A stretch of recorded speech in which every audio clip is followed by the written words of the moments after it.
Okay, so 313 Tory MPs have voted in the first stage of this leadership contest to be the next Tory leader and our 55th Prime Minister.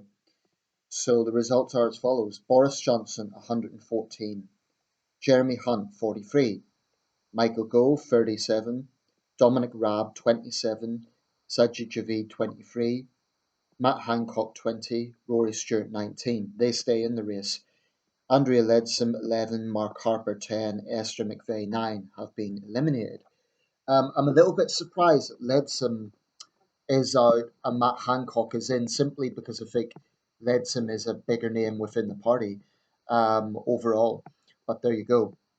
Um, and as for Gove staying part, even after his admission, his drug admission, is I really hope he doesn't get in because to me that hypocrisy is just would be galling. It would be just absurd unless he comes out and changes his own policy views on drugs. Then I think that hypocrisy is.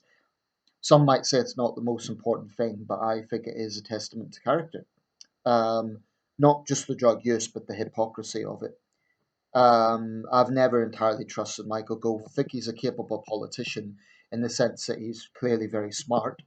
But I think he's, you know, the old saying, getting to the top of the slippery pole. Disraeli's old saying, well, Gove is definitely putting it into practice. Um, I watched Sajid Javid's launch yesterday. He hit all the right notes. He's certainly an outsider, and it would be historic, whatever way you look at it, the first British Asian Prime Minister. I don't think Javid's the most exciting speaker, if I'm totally honest. He's not a great orator. I mean, he's capable. I think he's been a strong Home Secretary, but I think it's going to be a situation that he'll stay on as Home Secretary, and I think this won't be quite his time. The fact that Gove is still in third place is maybe saying something about the confidence his colleagues still have. But the race is all Johnson's to lose, of course. The BBC are making a bit of a thing of the fact that the two women are out. That's just that's typical of the BBC. I mean, one of Andrea Leadsom's supporters did as well, to be fair, but I really don't think it's a gender issue. I mean, the Tories have proven that by having a woman prime minister over the last 3 years. So it, I think the average member of the public really don't care about that, and the BBC need to get away from that fixation on gender politics. Um, go round it up soon. I'm not going to say too much about my own preferences. Like I say, I watched Javid's launch. He hit all the right notes.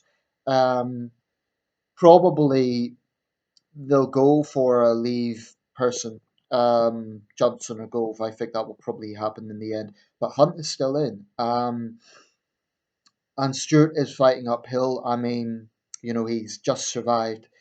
Many consider Stewart to be the most adult in the room in a sense, but it depends where you lie with policy areas. It's interesting. I mean, even now with seven candidates, still a wide open race. I think it's the biggest selection, certainly of my in my lifetime of Tory leadership contest. It will be controversial. It is Tory members. What 80,000 of them, 50,000? I can't remember what it is.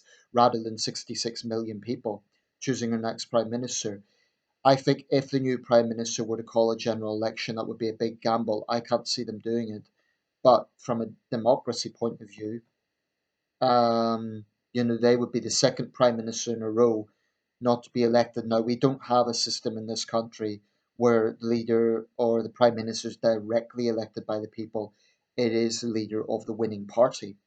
Nevertheless, it's the party that wins, not the prime minister. Nevertheless, the prime minister is a very powerful job. It's the leader of the country essentially.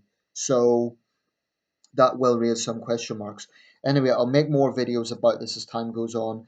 It's still open. It's still interesting. Anything can happen. It's all Johnson's to lose, and see what develops.